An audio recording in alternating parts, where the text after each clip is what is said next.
going to get the data as it were with what we have gotten from KEMSA. Every drug, we will track down to every patient who got the drug.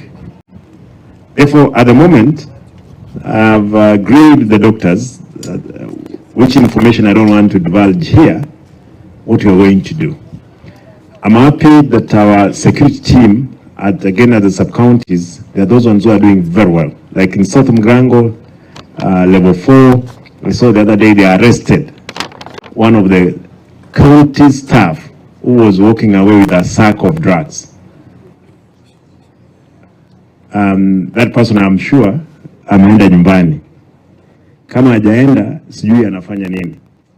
Waziri sijui huyo mtu anafanya nini. Because kama umepea show cause, lazima amefanya na you have dismissed that person.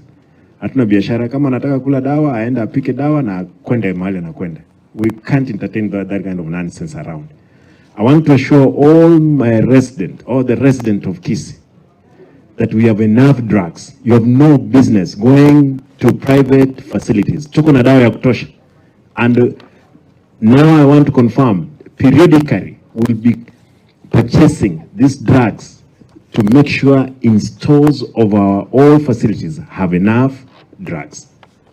Even the drugs that we used to seeing at the time of the campaign, the venom, the anti-what? Anti-snake. It's procured. Dawa zote ziko, and we have very good doctors. Yes, the county was free for all. Now, the doctors, they have taken charge. And that is a good thing. That we are going to give them room. They are not going to be intimidated.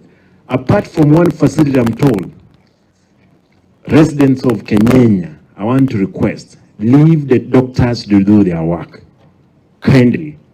Those busybodies, we can't give you room. You will go to social media, abuse me, but we will not give you room to intimidate doctors. Doctors must work for the sick people. If you have your activism, take it wherever you take it. But we're not going to allow anybody to do those things. And I'm going to direct at the